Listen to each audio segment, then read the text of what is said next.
Hey, what's up everyone? I'm ThioJoe, and if you thought the whole Samsung Galaxy Nuclear Note 7 is over, you're wrong. Samsung is making an unprecedented move in the name of safety, which I want to talk about. It's pretty interesting. Not saying it's bad, but it's a discussion worth having. Now, before we get into that though, I do have to ask you guys, I hate to have to beg for it, but the YouTube algorithm, again, pretty much favors likes and comments and all that stuff. So if you do like this video at any point, if you could give it a thumbs up, if you like me talking about this stuff, I'd appreciate it, just so YouTube doesn't kill my channel and actually shows videos to you guys. But anyway, enough shilling and back to the topic at hand. Samsung is gonna be purposefully bricking every Galaxy Note 7 at this point. If you still have a Galaxy Note 7, they're gonna be pushing an update on the 19th of December that is going to just destroy your phone. It makes it not usable, bricks it, and not only that, but makes it not chargeable. This has obviously never happened before. The reason they're doing this, I'm sure you can figure it out.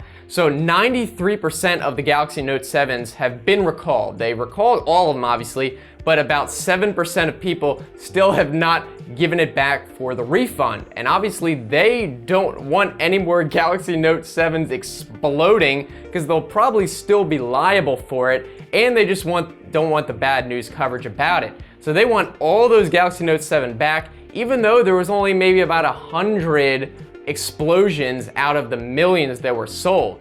But anyway, so before they actually pushed out an update that reduced the charging ability of the Note 7 to about 60%, hoping that that would not cause the battery to explode. And then apparently they're also pushing out an update a little bit earlier on the 15th that would reduce the charge limit to about 30%. So if you still have a Galaxy Note 7 and you go to update your phone, it's just gonna be crippling. Eventually they're just gonna stop it from working altogether. Now, I'm sure you can imagine this isn't gonna go over well for everyone, even though they're doing it in the name of safety. They don't want people getting hurt because their phone's exploding.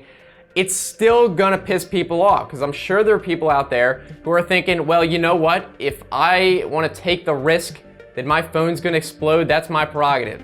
But on the other hand, if you are gonna take that risk, it's possible that you could endanger people around you, like on a plane or something like that. So I can see why they're doing it, but at least one carrier, Verizon, said that no, they're not gonna push out that update that bricks phones. Pretty common sense actually is that they don't want to stop people from being able to use their phones, which is extremely important in an emergency situation, or they wanna contact family. If they just put out an update, you don't know when you're gonna get that update. Maybe, you know, you're on a camping trip or something and you get that bricked phone update and then you can't contact anyone in case something happens. So obviously there are a lot of worries there. So Verizon's not gonna be pushing out that update. I totally understand why that is. And I think actually, in my opinion, the bricking update is a bit extreme. I could totally understand the whole 30% charge. It kind of encourages people to recall it and give it back because it's not very useful anymore. But if you still have to use your phone in an emergency, it's still there. It's just you can't really use it for much else. Or maybe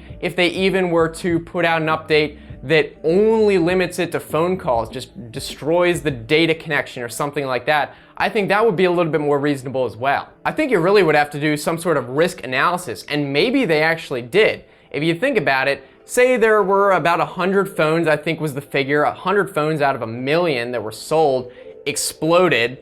Now, what are the odds of that happening for the remaining people versus someone who has one of those phones needing to use it in an emergency? I don't know. I don't know that ratio, but that's something you have to consider. Is the risk of your phone exploding higher than the risk that you need to use it to get help or something like that? And I'm not totally sure how the update works. I'm not sure if it instantly bricks it as soon as you update it, or I would hope at least that it would give you some sort of warning or a timer or something like that. Like, look, in 1 week, this phone is not gonna work anymore, so you may as well send it back. Something like that to warn you and let you know. I really can't imagine that they would just brick it without any warning, like on the phone itself, but I haven't read anything that doesn't suggest that. It seems like anyone that's reporting this just kind of says, yeah, the update's gonna brick it, but I don't know the details. I hope it wouldn't do that. Or maybe just off the top of my head, another option you could use is to just annoy people until they return it. Like, play a really loud sound in the middle of the night every single night until the person just hates it enough. They're like, fine, I'll return it and get my refund. It's not even like there's no incentive to return it. You get a full refund, and I think you might even get some sort of credit. So it's like, why wouldn't you? Though I guess there are people who are gonna say, well, you know what? I like my Galaxy Note 7. I don't wanna get rid of it. I don't care what the risk is. We live in a free country. I wanna take that risk. That's my own issue. And you know what? I would honestly be inclined to say if you want to take that risk, go ahead. Just don't put other people at risk as well. So don't take it on a plane or something like that. But if you just have it in your own home and you want to risk your home burning down, even if it's a tiny, tiny chance, go ahead, be my guest. It doesn't affect me. But Samsung, on the other hand, it seems like they don't want to take that risk. And I don't blame them. I really don't blame them. I think this is a reasonable move considering what happened. I mean, there wasn't just a few, there was like over 100, which I think that really does show that there is an issue, and that was just in the first month.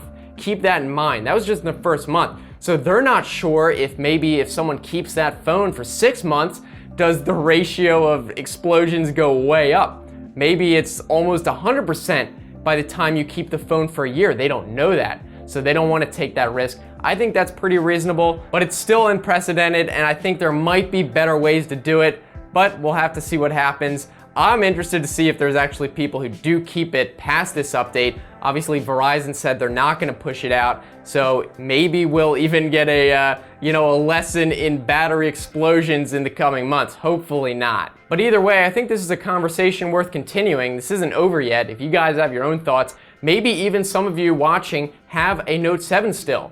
I would love to hear from you guys, especially in the comments section. Let us know why you are keeping your Note 7. Do you just not care? Do you want to keep it for emergency? Who knows? Maybe you just don't want that refund. It's your best phone ever. I don't know. So also, if you guys, again, did like this video, please give it a thumbs up. It worked last time. The computer myths video did great.